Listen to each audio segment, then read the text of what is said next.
অনেখন অনেখনৰ মজিয়াত মই Papori Nath lecturer college of teacher education Mangaldai অনেখনৰ মজিয়াত মই আজি গুৱাহাটী ইউনিভাৰ্চিটিৰ অন্তৰ্গত B.Ed পাঠ্যক্ৰমৰ প্ৰথম বৰ্ষৰ চতুৰ্থখন কাকত ল্যাঙ্গুৱেজ এণ্ড কাৰিকুলাম ট্ৰানজেকশ্যনৰ এটি বিষয় আলোচনা কৰিবলৈ ওলাইছো So in this fourth paper of B.Ed first year curriculum language and curriculum transaction, the first topic that we need to take up is the concept of LAC. LAC means language across curriculum. So to discuss about this concept of LAC, I have divided the concept into three parts. So in this first part, in this video I am going to discuss only the first part. The second and the third parts will be discussed in two other separate videos. গতিকে এই fourth paper খনৰ প্ৰথম কনসেপ্টটো হ'ল language across curriculum, যাক আমি in short LAC বুলি কম। ইয়াৰ পিছলে LAC শব্দটো আমি ব্যৱহাৰ কৰিম। So this is a pedagogical approach. 1970s and 80s 1970s আৰু 80sৰ ভিতৰতে গ্ৰেট ব্ৰিটেইনত অৰিজিনেট হোৱা গ্ৰেট ব্ৰিটেইনতে আৰম্ভণি হোৱা এই LACৰ কনসেপ্টক আমি এটা পেডাগজিক্যাল এপ্ৰোচ বুলি ক'ব পাৰো। Pedagogical approach means it is related to the teaching and learning approach. That is, in this teaching and learning approach, the main element is language. ভাষা শিক্ষণ আৰু শিক্ষণৰ প্ৰক্ৰিয়াটোত LACৰ এই অভিগমনটোত প্ৰধান উপাদানটোৱে হৈছে ভাষা। গতিকে এই পেডাগজিক্যাল এপ্ৰোচটোত আৰু এই যেটো concept the name itself, language across curriculum, here we are getting two keywords that are language and curriculum. গতিকে এই কনসেপ্টৰ বিষয়ে পঢ়িবলৈ যাওঁতে আৰম্ভণিতে আমি এই দুটা keywords language আৰু কাৰিকুলামৰ বিষয়ে প্ৰথমতে জানি লওঁ আহক। So what is language? ভাষানো কি? আমাৰ চাৰিওফালে বিভিন্ন ধৰণৰ ভাষা চলি আছে। আমাৰ চৌপাশে আমি অসমীয়া, ইংৰাজী, হিন্দী, বাংলা আদি বিভিন্ন ভাষাৰ পৰিৱেশত আমি বাস কৰি আছো। এই ভাষাটোকে আমি যদি এটি ডেফিনেশন হিচাপে চাবলৈ যাওঁ তেতিয়া হলে in the words of Jesperson কৈছিলে যে language is a set of human habits, that is আমি আমাৰ মানুহবোৰে কি কৰিছো ল্যাঙ্গুৱেজক এটা হেবিটত পৰিণত কৰিছো। আমাৰ জীৱনৰ এটা অবিচ্ছেদ্য অংগ হৈ পৰিছে। The purpose of which is to give expression to human thoughts and feelings, that is as human beings, because we are at the highest peak of the society, because we have languages, we are the highest beings in this world. So we express our thoughts and feelings through the language that we speak. So it says that the purpose of every language is to express the thoughts and feelings that are within us, especially to impart them to others. আৰু আমি আমাৰ thoughts and feelings বিলাকক ল্যাঙ্গুৱেজৰ জৰিয়তে আমি তাক প্ৰকাশ কৰোঁ। and কিয় প্ৰকাশ কৰোঁ? because we have to impart them to others, কাৰণ আমি তাক আনলৈ আমাৰ চাৰিওফালে থকা আন মানুহলৈকে যেহেতু আমি তাক কি কৰিব লাগিব ইম্পাৰ্ট কৰিব লাগিব, তাক আমি বুজাব পাৰিব লাগিব আনজন মানুহলে সেই আমাৰ থটস ফিলিংস আৰু লগতে বিভিন্ন ধৰণৰ ইনফৰমেশন বিলাক আমি দিবৰ কাৰণে ভাষা ব্যৱহাৰ কৰোঁ। So in the words of this person, language has become a habit of our day-to-day life. Without language, we cannot express our thoughts, our feelings, and also we cannot communicate the information. So from this we can derive, so we can say that if we go in bullets, we say that language is a means of communication. যোগাযোগৰ এটা বাহক, যোগাযোগৰ বাহক, যে means of communication. Whatever we have to express to others, our thoughts and feelings, and also our information. Whatever we want to express to others, we in that case we need to have a language. আৰু সেইকাৰণে আমি ভাষা কি কৈছোঁ যোগাযোগৰ এটা মাধ্যম হিচাপে কৈছোঁ, এটা উপায় হিচাপে কৈছোঁ. Secondly, language is a tool that conveys traditions and values, expression of culture. Whatever traditions we have, আমাৰ যি ৰীতি নীতি, আমাৰ যি ভেলিউ, মূল্যবোধ, এই সকলোখিনি লগতে আমাৰ কালচাৰ, আমাৰ যি সংস্কৃতি, এই সকলোখিনি কিহৰ জৰিয়তে প্ৰকাশ পায়? It gets expressed through our languages. Because traditionally we have some আমাৰ ৰীতি নীতি কিছুমান আছে, সেইবোৰ আমি ভাষাতে প্ৰকাশ কৰোঁ. আমাৰ মূল্যবোধবিলাক, আমাৰ চিন্তা, আমাৰ নৈতিকতাৰ আধাৰত যিবোৰ কথা আমি কওঁ, এই গোটেইবোৰ আমি লেংগুৱেজৰ জৰিয়তে প্ৰকাশ কৰোঁ. And again we express our culture also through language. And the other thing is that we also transfer our culture, our values to the next generation only through language. Because we can speak in some language, because we can write something in a language, and through this process what happens, our culture and values, they get transferred to our next generation. আমাৰ বৰ্তমান প্ৰজন্মৰ পৰা পিছৰ প্ৰজন্মলৈকে আমাৰ সকলোবোৰ সংস্কৃতি আৰু লগতে আমাৰ মূল্যবোধবোৰ কঢ়িয়াই নিয়াত কিহে আমাক সহায় কৰে? ভাষাই আমাক সহায় কৰে. And finally we can say that it is a system of vocal sounds and symbols. System of vocal sounds, because আমি ভাষা কওঁতে আমি কিছুমান sound produce কৰোঁ. Because we have a sound system within us, in our body. আমাৰ হাওঁফাওঁৰ পৰা আৰম্ভ কৰি আমাৰ ওঠকেইটালৈকে, right from the beginning of our lungs to our lips, that whenever we exhale, যেতিয়া আমি আমাৰ নিশাহত বতাহটো এৰি দিওঁ, then some kind of obstructions appear in the whole track. আৰু এই obstructionsবিলাকৰ কাৰণে কি হয়? একোটা চাউণ্ডৰ উৎপাদন হয়. যেনেকৈ আমি প কওঁ, যেনেদৰে আমি ক, গ, ট, ড, এইবোৰ চাউণ্ড যেতিয়া উচ্চাৰণ কৰোঁ, there is a system. Vocal sounds, those are the systems of vocal sounds. And the other is a system of symbols, because where these symbols, they get reflected in our written documents. That is, আমাৰ কিছুমান alphabet আছে, এলফাবেটবোৰ লগাই আমি ৱৰ্ডৰ সৃষ্টি কৰোঁ, আৰু ৱৰ্ডৰ লগত তাৰপিছত আমি চেণ্টেঞ্চ কিছুমান লিখি তাক আমি মনৰ ভাৱবোৰ প্ৰিজাৰ্ভ কৰোঁ. চ' এই গোটেইখিনি সম্ভৱ হয় লেংগুৱেজৰ জৰিয়তে. গতিকে we can say that language helps us to communicate, language helps us to convey and transfer our traditions, values, etc.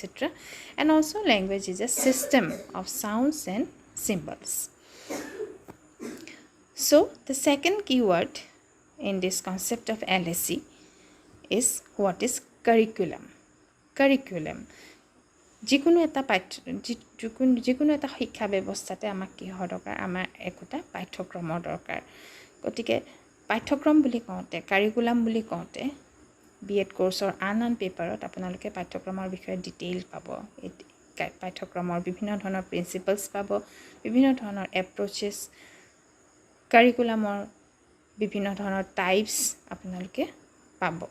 এই সকলোৰ পৰা অকণমান আঁতৰি আহি আমি যদি অকল ভাষা শিক্ষাৰ ক্ষেত্ৰত পাঠ্যক্ৰম কি, সেই কথাটো অকল যদি আমি সেই কথাটোৰ ওপৰত মনোযোগ দিব খোজোঁ, তেতিয়াহ'লে we can refer to the suggestions of Secondary Education Commission 1952-53.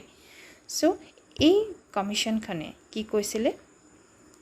ইয়াতে কোৱা হৈছে যে curriculum doesn't mean only the academic subjects traditionally taught in schools. So traditionally in our schools, some subjects are taught like science, math, social science. All these are taught.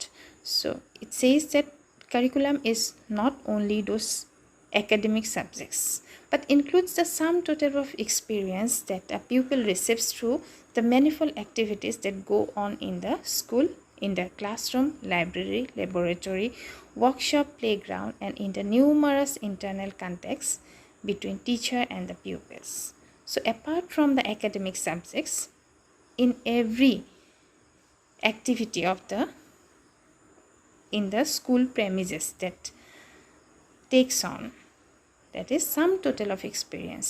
ছাত্ৰজনে গোটেই স্কুলৰ বিদ্যালয়ৰ গোটেই পৰিৱেশটোত যিবোৰ অভিজ্ঞতা আহৰণ কৰে, manifold activities through manifold activities বিভিন্ন ধৰণৰ কাৰ্যৰ জৰিয়তে তেওঁলোকে বিভিন্ন ধৰণৰ অভিজ্ঞতা আহৰণ কৰে এই কাৰ্যখিনি স্কুলৰ ভিতৰত ক্লাছৰুমৰ ভিতৰত লাইব্ৰেৰীত পঢ়া শুনা কৰোঁতে ল্যাবৰেটৰীত বিভিন্ন ধৰণৰ পৰীক্ষা কৰোঁতে ৱৰ্কশ্বপত কাম কৰোঁতে প্লেগ্ৰাউণ্ডত খেলোঁতে and in the numerous internal contacts between teachers and pupils শিক্ষকজনৰ সৈতে ফৰ্মেলি কথা পাতোঁতে ইনফৰ্মেলি কথা পাতোঁতে and as well as while talking to their peers whatever experience the student gets is everything is included in the curriculum গোটেই এই পৰিৱেশটোতে পোৱা যিবোৰ অভিজ্ঞতা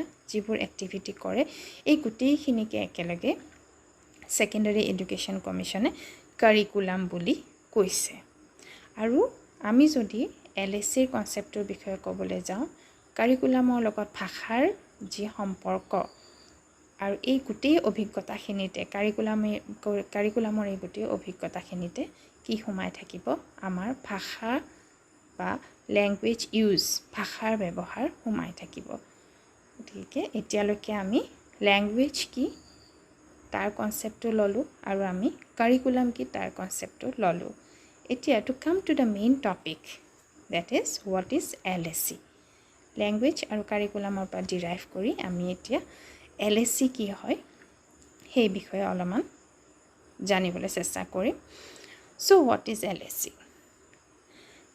in the very beginning we can see that LSE is an attempt to develop the second language or foreign language proficiency of the students that is in our scenario in the context of Assam we are having Assamese medium schools or vernacular medium schools that is they may be like Assamese medium Bodo medium Bengali medium etc so for the students reading in these schools what is the second language their second language is in our context we are taking English as our second language because English is highly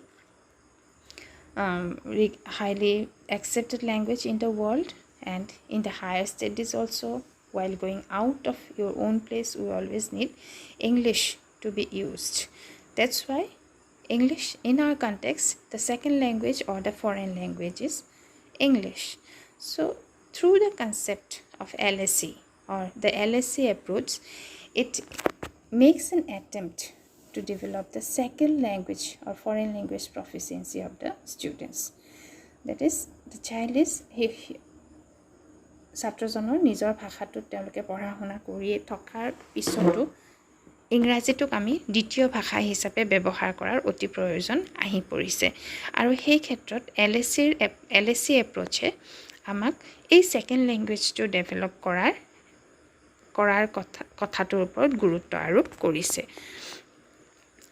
আৰু এই second language ডেভেলপমেন্টটো কিহৰ জৰিয়তে হ'ব second পইণ্টত আমি ক'ব পাৰো যে not only through language classes but through all subject classes that is the teaching and learning of second language or the development of proficiency in the second language will happen or it is to happen through all classes not only through language classes but through other subject classes also so LSE অভিগমনটোৱে কয় যে অকল ভাষা শিক্ষাৰ শ্ৰেণীতহে যে আমাৰ দ্বিতীয় ভাষা ডেভেলপমেন্টৰ কামটো হ'ব হেয়া নহয় যিকোনো সাবজেক্টতে হেয়া লাগে অংকই হোক সমাজ বিজ্ঞানেই হোক সকলো ক্লাছতে যাতে কন্টেন্টৰ লগতে সাবজেক্ট মেটাৰৰ লগতে ভাষাটোৰো ডেভেলপমেন্ট হৈ যায় তাৰ ওপৰত গুৰুত্ব দিয়াটো তাৰ ওপৰত LSE গুৰুত্ব আৰোপ কৰিছে thirdly we can say that not solely that is development of the second language not solely by language teacher but by all subject teachers that is LSE অভিগমনটোৱে কয় যে এই যে আমি we have to develop the language proficiency second language proficiency of the students it will happen it is the responsibility not only of the language teacher but also of all the subject teacher that means being a maths teacher, being a science teacher, or being a social science teacher, even being a teacher of drawing, you have to try to develop the second language proficiency of the students. So this concept of LSE, it takes place in each and every subject. As we have discussed, it should happen, it must happen in each and every subjects. That is the attempt to develop the second language proficiency of the student or second language proficiency to ji parodorshita, দ্বিতীয় ভাষাৰ যে পাৰদৰ্শিতা, সেই পাৰদৰ্শিতাটো develop কৰাৰ যিটো concept, সেইটো প্ৰতিটো বিষয়ৰ জৰিয়তে হোৱাটো প্ৰয়োজনীয়. It takes place in every learning activity. That is not only in the in subject classes, every learning activity. Learning activity সকলো জায়গাতে চলি থাকে বিদ্যালয়ৰ কাৰিকুলামৰ ভিতৰত, শ্ৰেণীকোঠাৰ ভিতৰত, লাইব্ৰেৰীত পঢ়া শুনা কৰোতে, ল্যাবৰেটৰীত পৰীক্ষাসমূহ কৰোতে, ঠিক তেনেদৰে প্লেগ্ৰাউণ্ডত খেলা ধূলা কৰোতে, ঠিক তেনেদৰে শিক্ষকৰ সৈতে ফৰ্মেল ইনফৰ্মেল যিকোনো ধৰণৰ কথা বতৰা পাতোতে বা পিয়াৰ্ছৰ মাজত ষ্টুডেণ্টে নিজৰ ফ্ৰেণ্ড সাৰ্কেলৰ মাজত কথা পাতোতেও এই সকলো এক্টিভিটিতে সেকেন্ড লেংগুৱেজ ডেভেলপমেণ্টৰ যেটো প্ৰক্ৰিয়া হেতু চলি থকাটো দৰকাৰী. আৰু last but not the least, it says it takes place across the curriculum. So as a whole, এই সকলো বিষয়তে পুংখানুপুংখকৈ চাবলে হলে the development of the second language of the students should take place across the whole curriculum. It says not only in the language class but through all the subject classes, not only by the language teacher but by all subject teachers. So this is the concept of LSE in a nutshell. The discussion will continue in next 2 videos. Thank you.